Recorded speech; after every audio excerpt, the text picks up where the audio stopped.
let's talk about what calling even means. Now, this word, calling, is one of those things that we throw around. Like you might be hanging out with your friends and you do something really well and they say jokingly, you've missed your calling. This is what you're supposed to do with your life.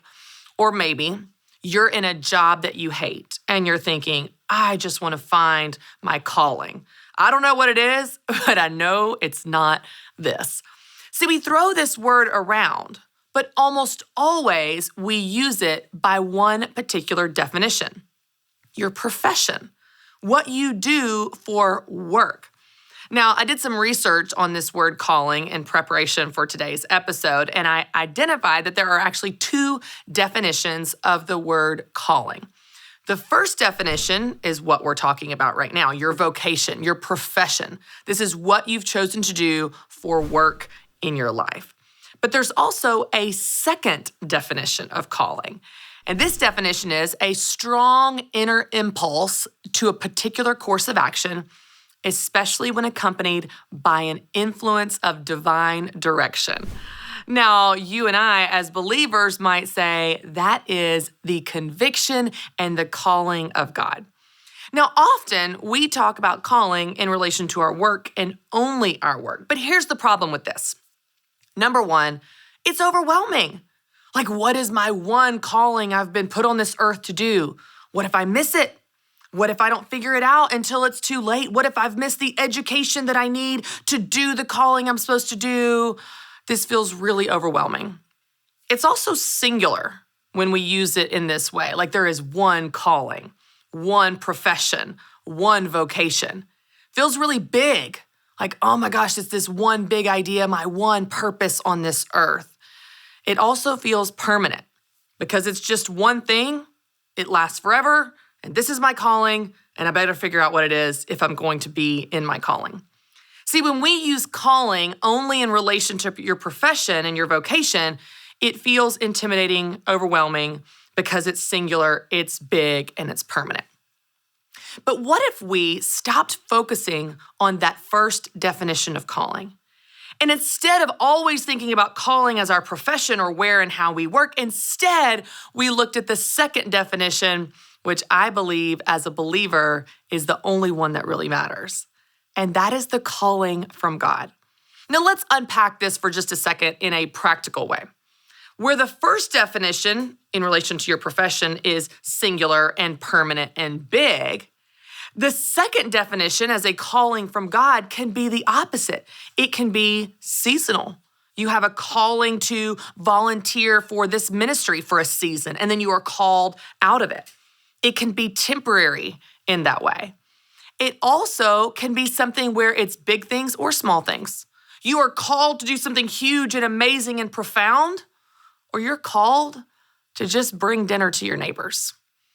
When we start to look at calling through this second definition, it takes some of the overwhelm out of it. It's not permanent. It can be temporary. It can be for a season. It can be multiple things. I am called to speak on stages all over the country, and I'm also called to change my baby girl's diapers, which is not impressive or fun or smells good. But if I'm going to be a good mom in this season of that I'm called to, that is what I need to do. And so I want to encourage you, when you think about calling and you think about the one purpose you're put on this earth to do, what if you looked at it differently? What if you instead looked at calling through that second definition, through the lens of being called by God? What is He calling me to today? What is He calling me to in this season? He might be calling you to a really cool job that's in your gifts and in your sweet spot where you're going to make a huge impact. Or He might be calling you to be faithful right now, today, in that job that you hate, to that boss that drives you crazy, to be a light in a dark space. See, calling can look different for every person, every season of life, because it's so specific and personal to you and the God that created you, to you and the God that loves you so very much. It's not one thing, it's multiple things. It's not permanent. It can be seasonal or temporary, where He calls you into this space and out of that space and into this season and out of that season. It can also be big or small and everything in between. I think we get caught up in what our career is going to be and what our purpose is.